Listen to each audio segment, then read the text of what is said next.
हरिः ओम्। व्यासाय भवनाशाय श्रीशाय गुणराशये हृद्याय शुद्धविद्याय मध्वाय च नमो नमः। नारायणाय परिपूर्णगुणार्णवाय विश्वोदयस्थितिलयो नियतिप्रदाय ज्ञानप्रदाय विबुधासुरसौख्यदुःख सत्कारणाय वितताय नमो नमस्ते। श्रीगुरुभ्यो नमः। हरिः ಓಂ.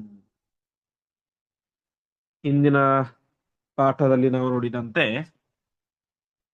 ಭೀಮಸೇನ ದೇವರು ತಾವು ಹುಂಕಾರವನ್ನು ಹಾಕುವ ಮೂಲಕ ಒಂದು ಮನೆಯ ಗಾತ್ರದ ದೊಡ್ಡ ಪಾತ್ರೆಯನ್ನು ಹಿಡಿದುಕೊಂಡು ಭಿಕ್ಷಾಟನೆಗೆ ಅಂತ ಹೋಗ್ತಾ ಇದ್ರು. ಆ ಸಂದರ್ಭದಲ್ಲಿ ಧರ್ಮರಾಜನಿಗೆ ಹೆದರಿಕೆ ಆಯಿತು. ಈ ಭೀಮನ ಹುಂಕಾರವನ್ನು ಕೇಳಿ ಆ ದುರ್ಯೋಧನನ ಗೂಢಚಾರರಿಗೆ ಗೊತ್ತಾಗುತ್ತೆ ಇವನು ಭೀಮನೇ ಅಂತ. ಹಾಗಾಗಿ ಭೀಮ, ನೀನು ಭಿಕ್ಷೆ ಬೇಡಲಿಕ್ಕೆ ಹೋಗೋದು ಬೇಡ, ನೀನು ಮನೆಯಲ್ಲಿ ತಾಯಿಯೊಟ್ಟಿಗೆ ಇರು, ನಾವೆಲ್ಲರೂ ಕೂಡ ಹೋಗಿ ಭಿಕ್ಷೆಯನ್ನು ತಂದು ನಿನಗೆ ಹಾಕ್ತೇವೆ, ನೀನು ಮನೆಯಲ್ಲಿ ಇದ್ದುಕೊಂಡೆ ಊಟ ಮಾಡು ಎಂಬುದಾಗಿ ಹೇಳ್ತಾರೆ. ಹೀಗೆ ಹೇಳಿ ಮುಂದೆ ಆ ಭೀಮಸೇನ ದೇವರು ತಾವೇ ಮಾಡ್ತಾರೆ, ಮನೆಯಲ್ಲಿ ಏನೇ ಇರ್ತಾರೆ ಎಂಬುದಾಗಿ ಇಷ್ಟು ಆಗಿತ್ತು. ನಿನ್ನೆ 70ನೇ ಶ್ಲೋಕ ಪಾಠ ಆಗಿತ್ತ?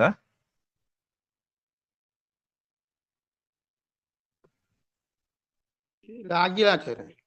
70ನೇದಾಗಿ 69 ಆಗಿದೆ ಅಲ್ವಾ? ಹಾ, ಸರಿ. ಇಂದು 70ನೇ ಶ್ಲೋಕದಿಂದಾಗಿ ಪ್ರಾರಂಭ. ಇತ್ಯುಕ್ತ ಆಶು ಸಚಕಾರ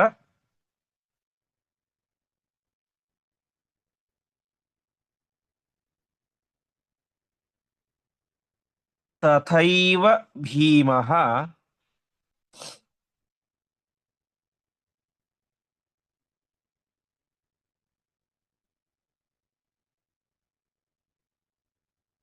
ತೇಪಿ ಸ್ವಧರ್ಮ ಪರಿರಕ್ಷಣ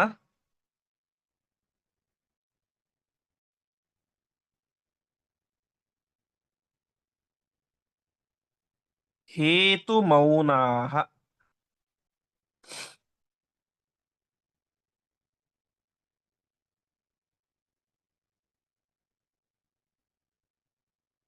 ಭಿಕ್ಷಾಂ ಚರಂತ್ಯಥ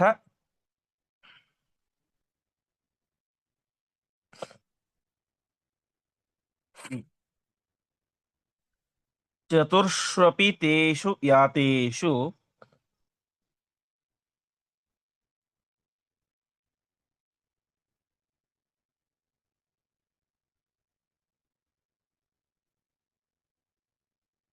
ಏಕತ್ರ ಮಾತೃಸಹಿತಃ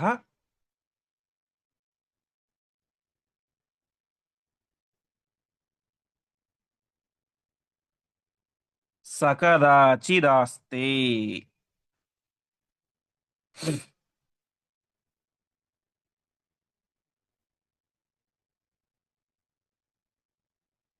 ಪದಚ್ಛೇದ. ಇತಿ ಉಕ್ತಃ ಆಶು ಸಹ ಚಕಾರ ತಥಾ ಏವ ಭೀಮಃ ತೇ ಅಪಿ ಸ್ವಧರ್ಮ ಪರಿರಕ್ಷಣ ಹೇತು ಮೌನಾಃ ಭಿಕ್ಷಾಂ ಚರಂತಿ ಅಥ ಚತುರ್ಷು ಅಪಿ ತೇಷು ಯಾತೇಷು ಏಕತ್ರ ಮಾತೃಸಹಿತಃ ಸಹ ಕದಾಚಿತ್ ಆಸ್ತೆ. ಧರ್ಮರಾಜ ಈ ರೀತಿ ಹೇಳಿದ, ನೀನು ಭಿಕ್ಷೆ ಬೇಡಲಿಕ್ಕೆ ಹೋಗ್ಬಿಟ್ರೆ ಯಾವಾಗ ದುರ್ಯೋಧನನ ಗೂಢಚಾರಿಗಳಿಗೆ ನಾವು ಪಾಂಡವರು ಅಂತ ಗೊತ್ತಾಗ್ಬಿಡುತ್ತೆ, ಹಾಗಾಗಿ ನೀನು ಹೋಗಬೇಡ ಅಂತ ಹೇಳಿದ.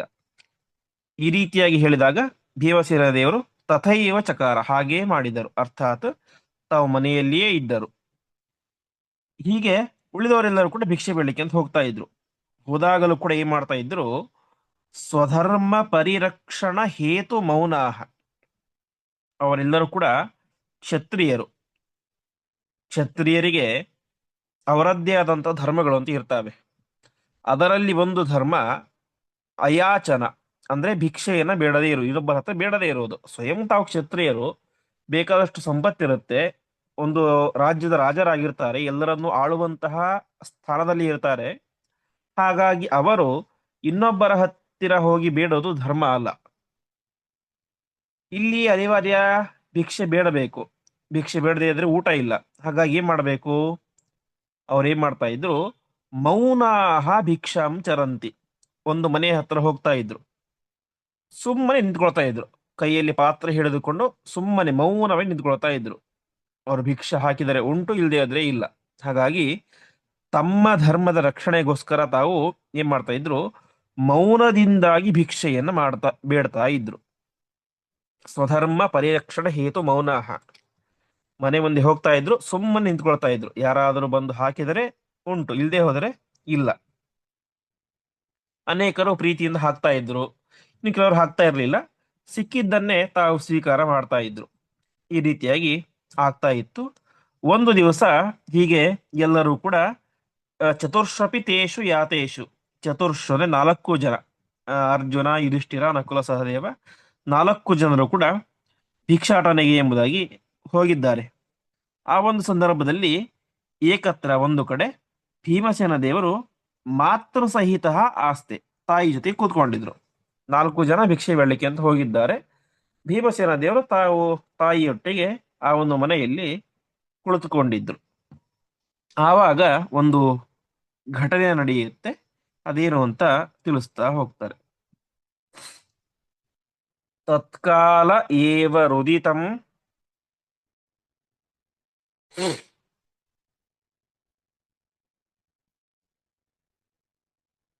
ನಿಜವಾಸ ಹೇತೋಃ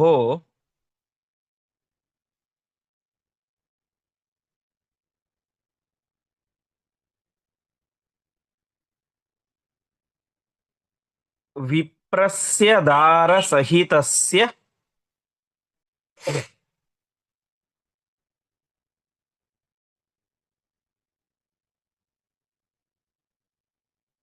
ನಿಶಮ್ಯ ಭೀಮಃ.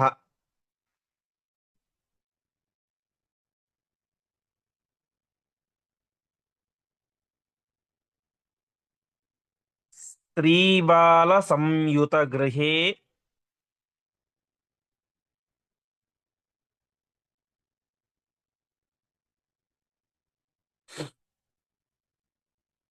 ಶಿಶು ಲಾಲನಾದೌ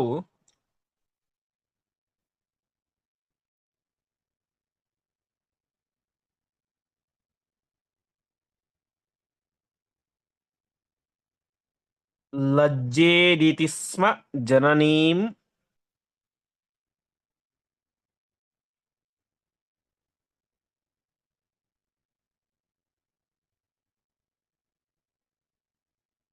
ಅವದನ್ ನಚಾಗಾತ್.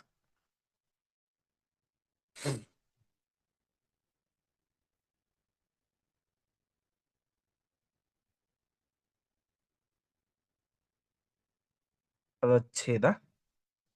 ತತ್ಕಾಲೆ ಏವ ರುದಿತಂ ನಿಜವಾಸ ಹೇತೋಃ ವಿಪ್ರಸ್ಯ ದಾರಸಹಿತಸ್ಯ ನಿಶಮ್ಯ ಭೀಮಃ ಸ್ತ್ರೀಬಾಲ ಸಂಯುತಗೃಹೇ ಶಿಶುಲಾಲನಾದೌ ಅಥವಾ ಸುತಲಾಲನಾದೌ ಲಜ್ಜೇತ್ ಇತಿ ಸ್ಮ ಜನನೀಂ ಅವದತ್ ನ ಚ ಆಗಾತ್. ಆ ಕಾಲದಲ್ಲಿ ಏನಾಯಿತು? ನಿಜವಾಸ ಹೇತೋಹೋ, ತಮಗೆ ವಾಸಕ್ಕೆ ಮನೆಯನ್ನು ಕೊಟ್ಟಿರುವಂತಹ ಆ ವಿಪ್ರಸ್ಯ, ಆ ಬ್ರಾಹ್ಮಣನ ಮನೆಯಲ್ಲಿ ಆ ಬ್ರಾಹ್ಮಣ ಏನಾಗಿದ್ದ? ದಾರ ಸಹಿತಸ್ಯ, ದಾರ ಅಂದ್ರೆ ಹೆಂಡತಿ. ಹೀಗೆ ಆ ತನಗೆ ವಾಸಕ್ಕೆ ಮನೆಯನ್ನು ಕೊಟ್ಟಂತಹ ಆ ಬ್ರಾಹ್ಮಣ ಮತ್ತು ಅವನ ಹೆಂಡತಿ ಇಬ್ಬರೂ ಕೂಡ ರುದಿತಂ, ಜೋರಾಗಿ ಅಳುತ್ತಾ ಇದ್ದಾರೆ.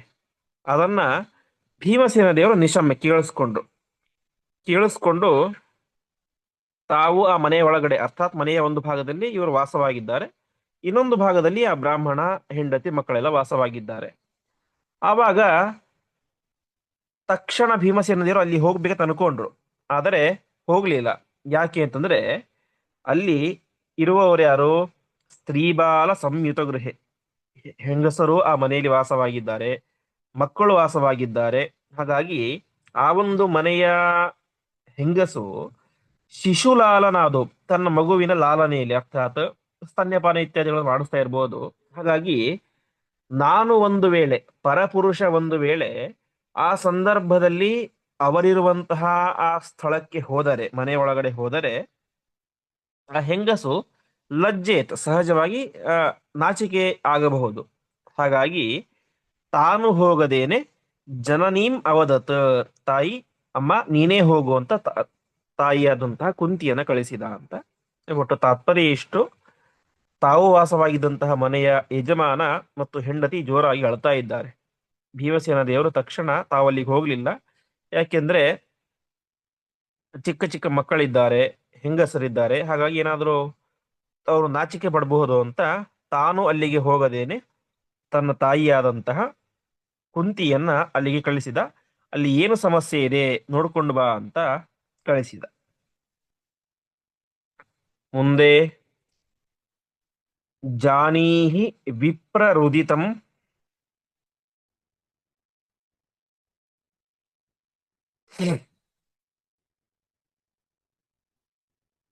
ಕುತ ಇತ್ಯತಶ್ಚ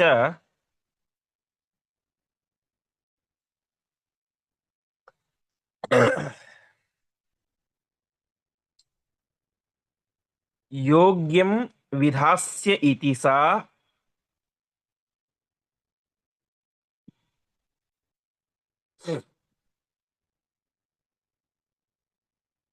ಪ್ರಯಯೌ ಚ ಶೀಘ್ರಂ.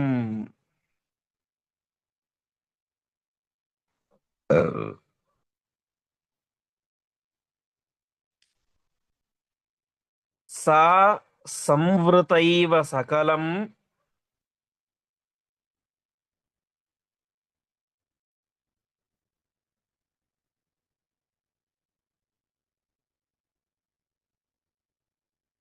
ವಚನಂ ಗೃಹೇಸ್ಯ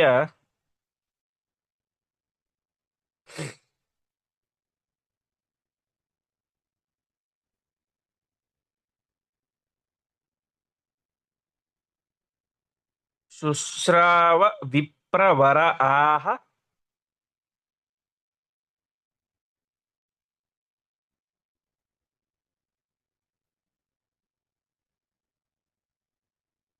ತದಾ ಪ್ರಿಯಾಂ ಸಹ.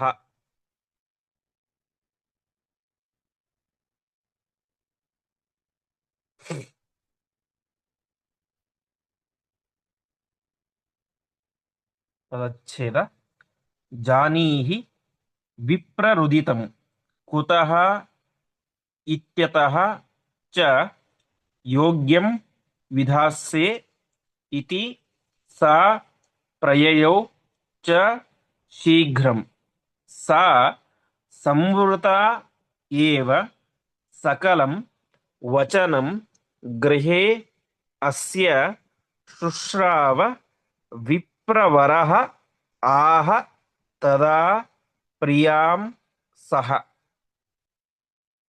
ಭೀಮಸೇನ ದೇವರು ತಮ್ಮ ತಾಯಿಗೆ ಹೇಳ್ತಾ ಇದ್ದಾರೆ, ಅಮ್ಮ, ವಿಪ್ರರುದಿತಂ ಬ್ರಾಹ್ಮಣ ಅಳ್ತಾ ಇರೋದು ಕುತಃ ಯಾಕೆ, ಬ್ರಾಹ್ಮಣ ಯಾಕೆ ಅಳ್ತಾ ಇದ್ದಾರೆ ಅಂತ ಜಾನೀಹಿ ತಿಳಿದುಕೊಂಡು ಬಾ.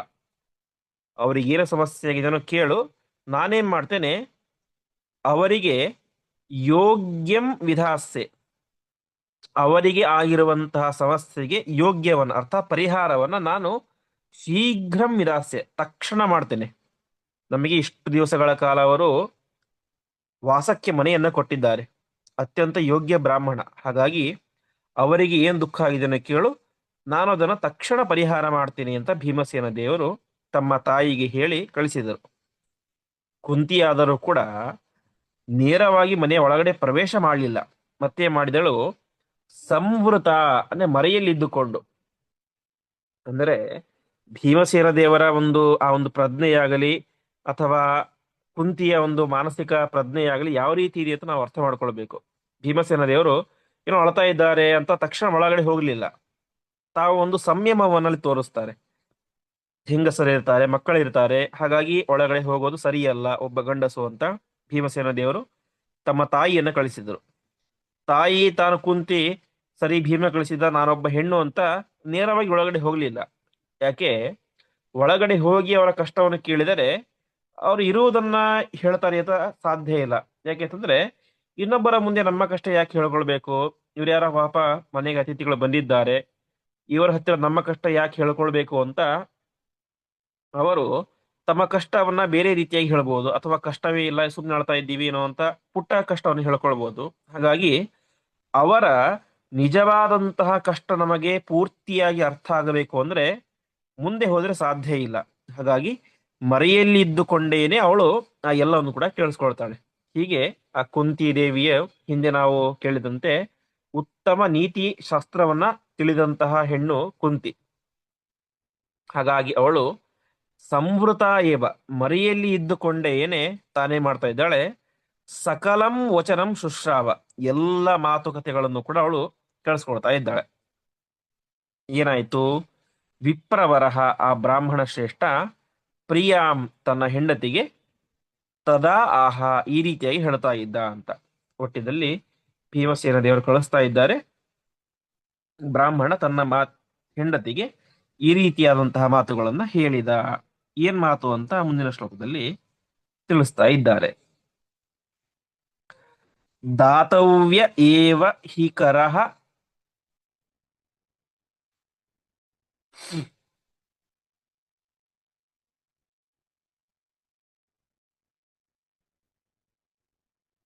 ಅದ್ಯ ಚ ರಾಕ್ಷಸಸ್ಯ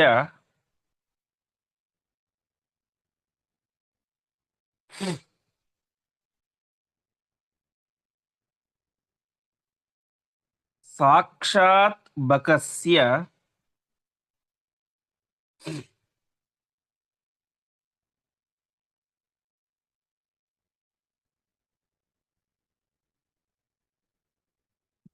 ಗಿರಿಸನ್ನಿಭ ಭಕ್ಷ್ಯ ಭೋಜ್ಯ.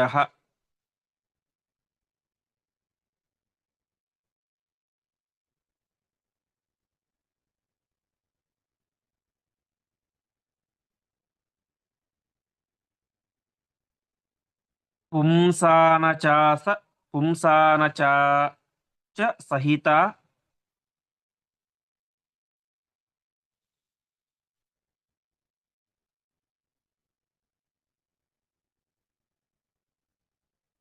ಆನಡುಹ ಪುಮಾಂಸ್ತು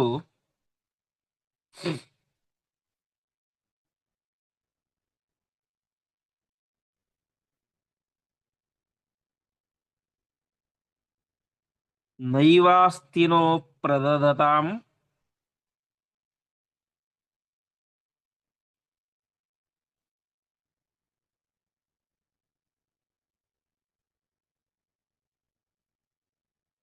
ಚ ಸಮಸ್ತನಾಶಃ.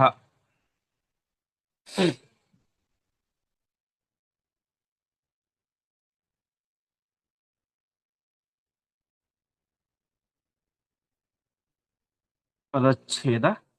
ದಾತವ್ಯಃ ಏವ ಹಿ ಕರಃ ಅದ್ಯ ಚ ರಾಕ್ಷಸಸ್ಯ ಸಾಕ್ಷಾತ್ ಬಕಸ್ಯ ಗಿರಿಸನ್ನಿಭಭಕ್ಷ್ಯ ಭೋಜ್ಯಃ ಪುಂಸಾ ಅನಸಾ ಚ ಸಹಿತ ಆನಡುಹ ಪುಮಾನ್ ತು ನೈವ ನ ಏವ ಅಸ್ತಿ ನಃ ಅಪ್ರದದತಾಂ ಚ ಸಮಸ್ತನಾಶಃ. ನಮಗೆಲ್ಲ ಈ ಕಥೆ ಗೊತ್ತೇ ಇದೆ. ಮಹಾಭಾರತದಲ್ಲಿ ಬರುವಂತಹ ಒಂದು ಪ್ರಸಿದ್ಧ ಕಥಾನಕ. ಬಕಾಸುರ ಎನ್ನುವಂತಹ ಒಬ್ಬ ದೊಡ್ಡ ರಾಕ್ಷಸ ಆ ಒಂದು ಪಟ್ಟಣದ ಊರಿನ ಮೇಲೆ ಅವನೊಂದು ಕಾಡಿನಲ್ಲಿ ವಾಸವಾಗಿದ್ದ. ತನಗೆ ಯಾವಾಗ ಹಸಿವಾಗುತ್ತೋ ಆವಾಗ ಊರಿನ ಒಳಗಡೆ ಪ್ರವೇಶ ಮಾಡ್ತಾ ಇದ್ದ. ಕೈಗೆ ಸಿಕ್ಕಂತಹ ವ್ಯಕ್ತಿಗಳನ್ನೇ ತಿಂದು ಬಿಡ್ತಾ ಇದ್ದ. ನರಭಕ್ಷಕ. ಒಂದು ದಿನ ಆ ಎಲ್ಲ ಗ್ರಾಮಸ್ಥರು ಕೂಡ ಮುಖ್ಯಸ್ಥರು ಸೇರಿಕೊಂಡು ಬಕಾಸುರನನ್ನು ಕರೆದು ಒಂದು ಒಪ್ಪಂದವನ್ನು ಮಾಡಿಕೊಳ್ತಾರೆ. ನೀನು ಈ ರೀತಿಯಾಗಿ ಪ್ರತಿನಿತ್ಯ ಊರಿನ ಮೇಲೆ ಬಂದು ಸಿಕ್ಕನ್ನು ತಿಂದು ಹೋದರೆ ಅದು ಸರಿ ಆಗೋದಿಲ್ಲ. ಹಾಗಾಗಿ ನಾನು ನಿನಗೊಂದು ವ್ಯವಸ್ಥೆ ಮಾಡ್ತೇವೆ. ಪ್ರತಿನಿತ್ಯ ನಿನಗೆ ಇಂತಿಷ್ಟು ಆಹಾರ ಅಂತ ಕೊಟ್ಟು ಕಳಿಸ್ತೇವೆ, ಅದನ್ನು ನೀನು ತಿಂದು ಇರು. ಗ್ರಾಮದ ಮೇಲೆ ಬಂದು ಯಥೇಚ್ಛವಾಗಿ ಮನುಷ್ಯರನ್ನು ಕೊಲ್ಲಬೇಡ ಅಂತ ಒಂದು ಒಪ್ಪಂದ ಮಾಡಿಕೊಂಡಿರ್ತಾರೆ. ಹೀಗೆ ಆ ಒಂದು ಒಪ್ಪಂದದ ಪ್ರಕಾರ ಅದೊಂದು ಟ್ಯಾಕ್ಸ್ ಇದ್ದಂತೆ. ಅವನಿಗೆ ಏನ್ ಕೊಡಬೇಕು? ಅದು ಒಂದು ಒಪ್ಪಂದ ಇರುತ್ತೆ.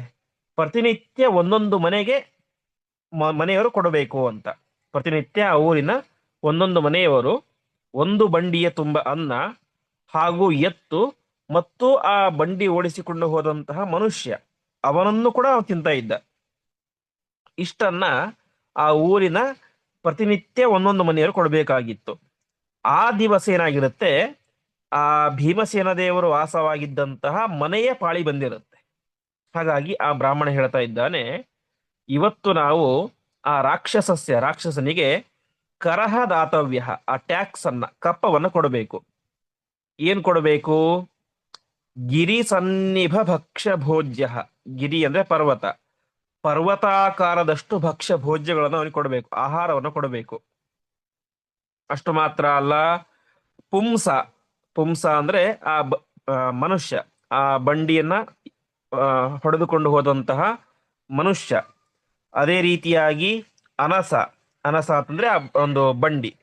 ಅದೇ ರೀತಿಯಾಗಿ ಆರಡುಹ, ಆ ಬಂಡಿಯನ್ನು ಹೊತ್ತುಕೊಂಡು ಹೋದಂತಹ ಎತ್ತುಗಳು.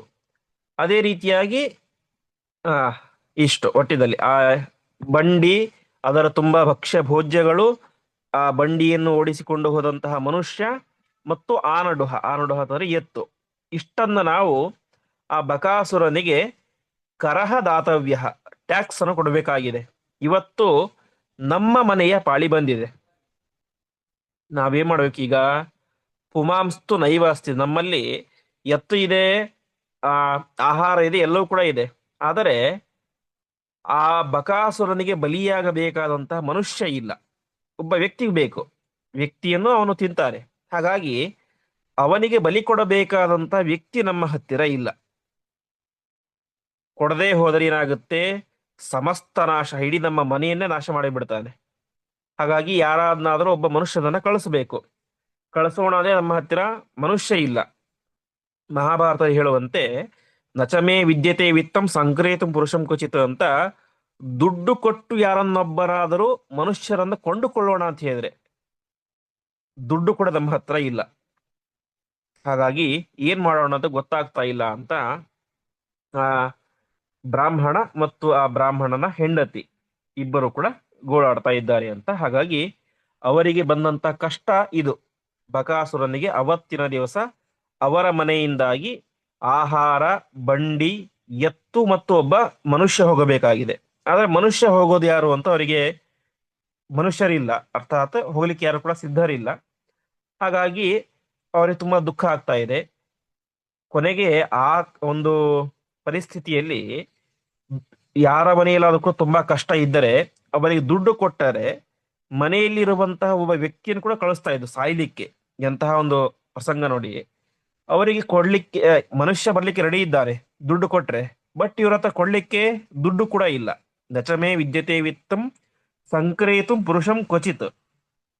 ಹಾಗಾಗಿ ಏನ್ ಮಾಡೋಣ ಅಂತ ಗೊತ್ತಾಗ್ತಾ ಇಲ್ಲ ಅಂತ ಆ ಬ್ರಾಹ್ಮಣ ಮತ್ತು ಬ್ರಾಹ್ಮಣ ಸ್ತ್ರೀ ದುಃಖವನ್ನ ಪಡ್ತಾ ಇದ್ದಾರೆ.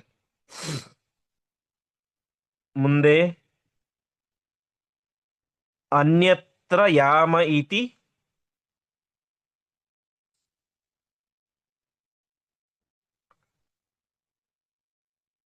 ಪೂರ್ವ ಮುದಾಹೃತಮ್ಮೆ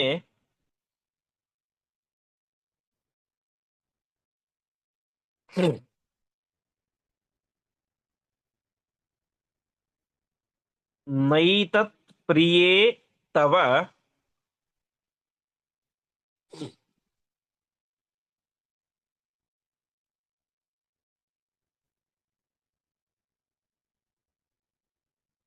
ಮನೋಗತ ಮಾಸತೇನ.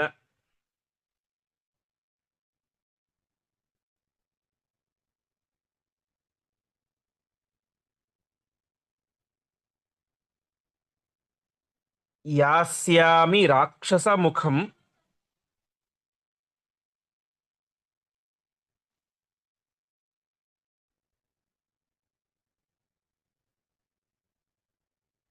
ಸ್ವಯಮೇವ ಮರ್ತುಂ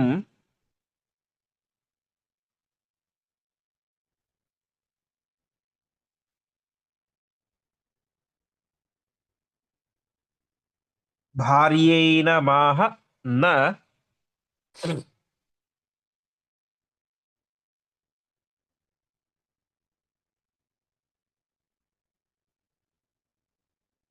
ಭವಾನಹಮತ್ರ ಯಾಮಿ.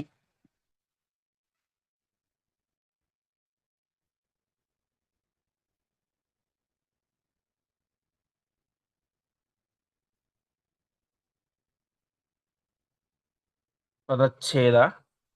ಅನ್ಯತ್ರ ಯಾಮಃ ಇತಿ ಪೂರ್ವಂ ಉದಾಹೃತಂ ಮೇ ನ ಏತತ್ ಪ್ರಿಯೇ ತವ ಮನೋಗತಂ ಆಸ ತೇನ ಯಾಸ್ಯಾಮಿ ರಾಕ್ಷಸಮುಖಂ ಸ್ವಯಂ ಏವ ಮರ್ತುಂ ಭಾರ್ಯಾ ಏನಂ ಆಹ ನ ಭವಾನ್ ಅತ್ರ ನ ಭವಾನ್ ಅಹಂ ಅತ್ರ ಯಾಮಿ.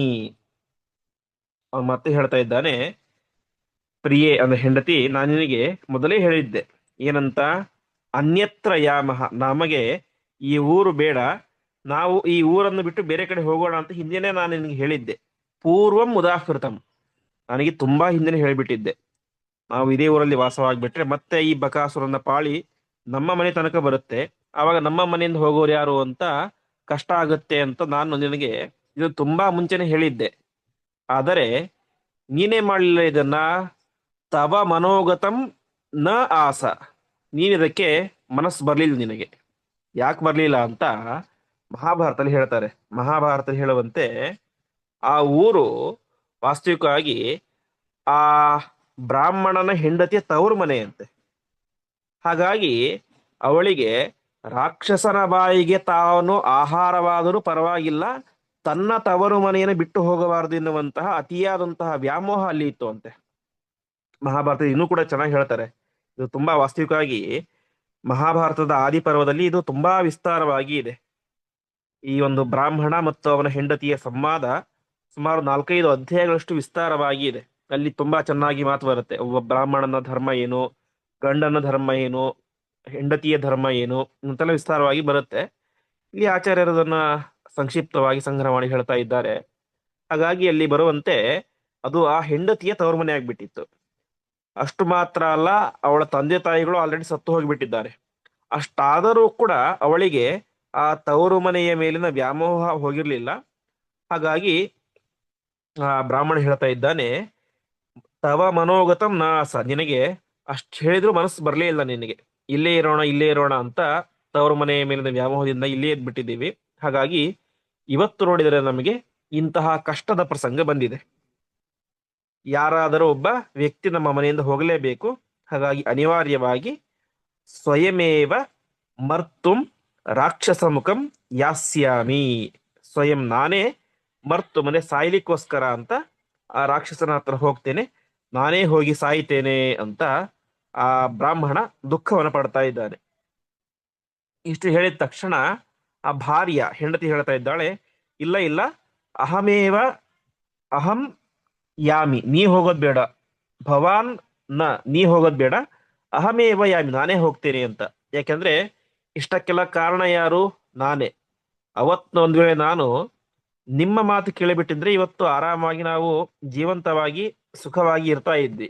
ಆದರೆ ನಿಮ್ಮ ಮಾತನ್ನು ಕೇಳದೆ ನಾನು ತವರು ಮನೆ ಮೇಲಿನ ವ್ಯಾಮೋಹದಿಂದಾಗಿ ಇಲ್ಲೇ ಇರೋಣ ಇಲ್ಲೇ ಇರೋಣ ಅಂತ ಒತ್ತಾಯ ಮಾಡಿದೆ. ಹಾಗಾಗಿ ಇವತ್ತು ನಮಗೆ ಈ ಪರಿಸ್ಥಿತಿ ಬರ್ಲಿಕ್ಕೆ ಕಾರಣ ಯಾರು? ನಾನು. ಹಾಗಾಗಿ ನೀವು ಹೋಗೋದು ಬೇಡ, ನಾನು ಆ ಬಂಡಿಯನ್ನು ಓಡಿಸಿಕೊಂಡು ಹೋಗಿ ಆ ಬಕಾಸುರನ ಬಾಯಿಗೆ ಆಹಾರವಾಗ್ತೇನೆ ಅಂತ ಆ ಬ್ರಾಹ್ಮಣನ ಹೆಂಡತಿ ಹೇಳ್ತಾ ಇದ್ದಾಳೆ ಅಂತ. ಮತ್ತೆ ಮುಂದೆ ಆ ಅವನ ಮಗಳು ಹೇಳುವಂತಹ ಮಾತು, ಅವರಿಬ್ಬರ ಪುಟ್ಟ ಮಗು ಒಂದು ಇರುತ್ತೆ, ಶಿಶು, ಆ 3-4 ವರ್ಷದ ಸಣ್ಣ ಹುಡುಗ, ಅವನು ಹೇಳುವಂತಹ ಮಾತು, ಆ ಸಂದರ್ಭದಲ್ಲಿ ಬರುವಂತಹ ಅನೇಕ ಒಂದು ಧರ್ಮ ಸೂಕ್ಷ್ಮಗಳು ಅದೆಲ್ಲವೂ ಕೂಡ ಬರ್ತವೆ. ಅದನ್ನ ನಾವು ಮತ್ತೆ ಮುಂದಿನ ಪಾಠದಲ್ಲಿ ನೋಡೋಣ ಎಂಬುದಾಗಿ ಹೇಳ್ತಾ ಇಂದಿನ ಪಾಠವನ್ನ ಶ್ರೀ ಕೃಷ್ಣಾರ್ಪಣಮಸ್ತು.